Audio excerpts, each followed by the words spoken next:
Session 5, Taking Charge of Your Life. We said in the first series of modules that the starting point of all peak performance is self-esteem. It's how much you like yourself, how much you love yourself, how much you accept yourself as a valuable and worthwhile human being.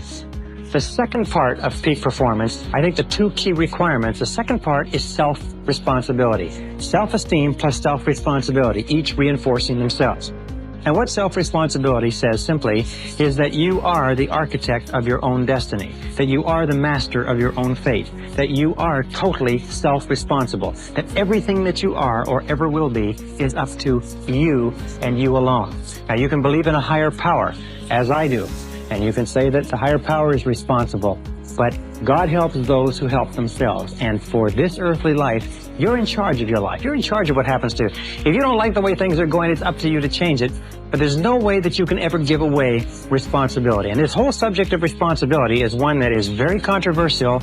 And as you will see as we talk in this session, it's one that you have to understand with crystal clarity if you want to achieve your full potential as a human being. Now, we go over here. One of the things that we know is we start off as infants, if you like, when we're born. I'll just write I for infant. We start off as infants, and as we grow to become adults at the age of 18 years, we start off with zero responsibility. And as we grow toward becoming adults, we gain responsibility more and more. Until by the time we become adults at the age of 18 years, if our parents have brought us up properly, if they have prepared us, if they've encouraged us to be self-reliant, if they've encouraged us to make our own decisions and think for ourselves and plan our own lives, at the age of 18 years, legally speaking, psychologically, morally, mentally, physically, and everything else, you are ready to take over your own life. Now, if your parents have not prepared you as an adult for total responsibility, it doesn't matter. At the age of 18 and from 18 onwards, you are 100% responsible. For the rest of your life, you can never absolve yourself of responsibility. For the rest of your life, everything that happens to you is up to you, totally and without forgiveness. The slogan of the truly responsible person is, if it's to be, it's up to me. Which means, as Henry Ford said, never complain, never explain. Never complain, never explain. What that means is if you don't like the way things are, then it's up to you to change them. And if you're not willing to take steps to change them, then don't complain about them. Just simply accept them. Men who are men and women who are women don't complain about the difficulties of life. They just accept them as the difficulties of life, and they either do something about them or they don't say anything. So if it's to be, it's up to me. If it's to be, it's up to you.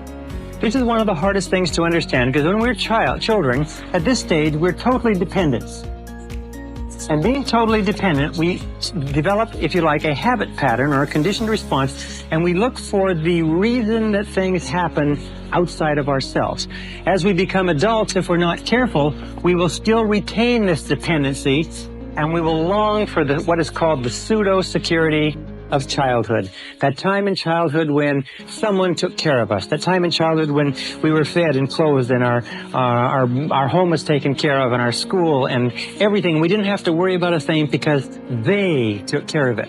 As we grow up, we go off to school, and the people at school, they take care of things. And if we're not careful, we get into the work world, and then again it's they. It's always someone else outside of ourselves who is ultimately responsible for ourselves. One of the things which I'll talk about later is the whole idea of self-development. Most people, because they've been taken all their education in the public school system, think that it's up to them when they're adults to continue their education. If nobody comes along to continue it, they just simply don't do it.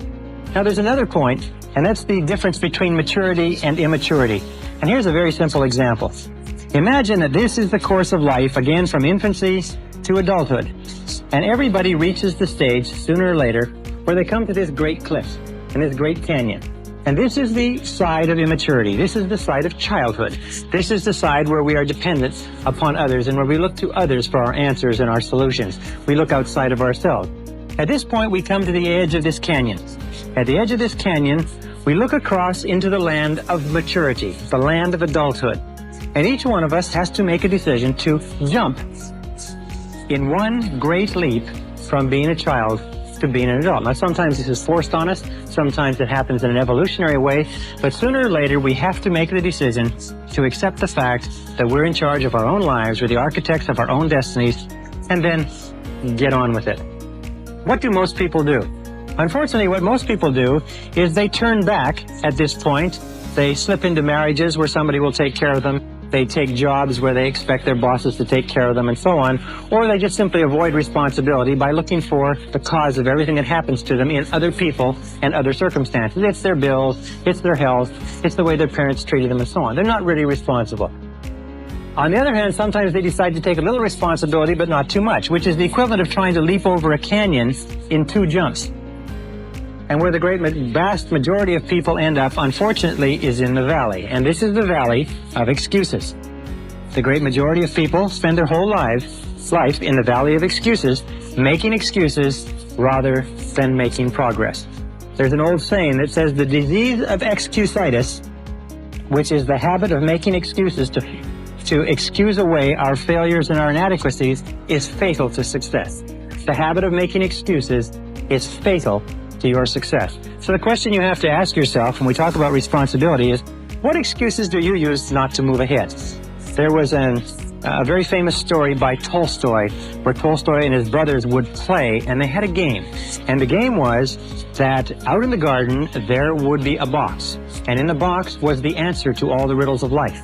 And you could find the box under a certain bush as long as you didn't think about a big white rabbit. As long as you kept your mind clear of that big white rabbit and you didn't think about the rabbit, you could find the answer to all the mysteries of life. Well, of course, nobody ever found the box, or nobody ever found the answer to the mysteries of life because they couldn't stop thinking of the big white rabbit. The question you have to ask yourself is, what is your big white rabbit? And what is it that you think of? What is the excuse that looms into your mind whenever you think of something that you could do or have or be? A new job, a new challenge, an opportunity, changing something in your life that you're not happy with. What is the white rabbit? What is the excuse that pops into your mind? You say, well, I can't do that because. Or another thing is, yes, but. I'd like to, but. There's always a reason. I'm too young, I'm too old. I'm too tall, I'm too short. I don't have enough education, I've got too much education. It's the wrong time, it's the wrong place, and so on. What is your white rabbit? What is it that sticks in the back of your mind that causes you to make excuses, that causes you to hang back from taking responsibility, that keeps you in the land of childhood, immaturity, and irresponsibility? Very, very important question to ask. Now, when we talk about responsibility, we talk about something else. It's simply this, is that the acceptance of responsibility is not optional. Many of us like to think that, well, I'll take a little responsibility here, I'll take a little responsibility there. No, the acceptance of responsibility is not optional. From the time you become 18 years old, you are 100% responsible. You have no choice in the matter. As a matter of fact, there are very few things in life over which you have no choice, but you have no choice in this. It is mandatory. It is mandatory if you wish to fulfill your potential, if you wish to become everything you're capable of becoming, you must take full responsibility for bringing about the circumstances, for making the changes, for making the hard decisions necessary. If you take the word responsibility, you can break it into 2 words, response and ability.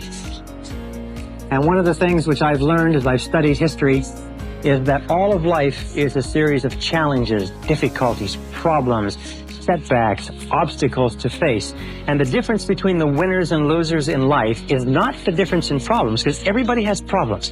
And most people, and many people, have more and bigger problems than you or I could ever dream of. The difference in life, the difference between winners and losers, is the responses to the problems. Many years ago, a man named Oswald Spengler wrote a book in which he talked about what he called the challenge-response theory.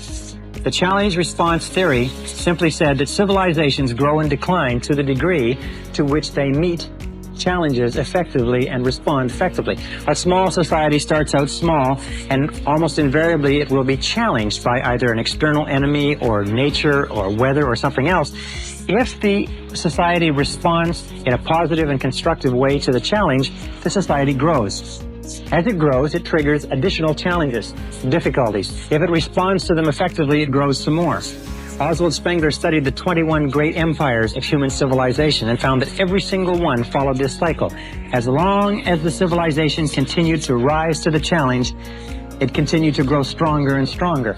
The reason why this analogy is so important is that we as human beings are exactly the same. We grow to the degree to which we respond effectively, to the degree to which we rise to the challenges without making excuses that life throws at us. And when we look at the great men and women of history, whether it's Albert Schweitzer or Winston Churchill or George Washington or Abraham Lincoln or Franklin Delano Roosevelt, we look at those great people, we find that they were always people that rose to the challenges of the time. If ever you wish to be capable of rising to great challenges, what you have to do is you have to start off on a daily basis rising to small challenges, which means no matter what happens, you accept the challenge, you accept the responsibility, you refuse to make excuses, and you go forward. Now, there's three areas in life, in our modern life, which you must be very, very aware of. The first area is the political area. If you look around you, you will find that there is a great drive toward the government doing it, the government being responsible. Make the government responsible.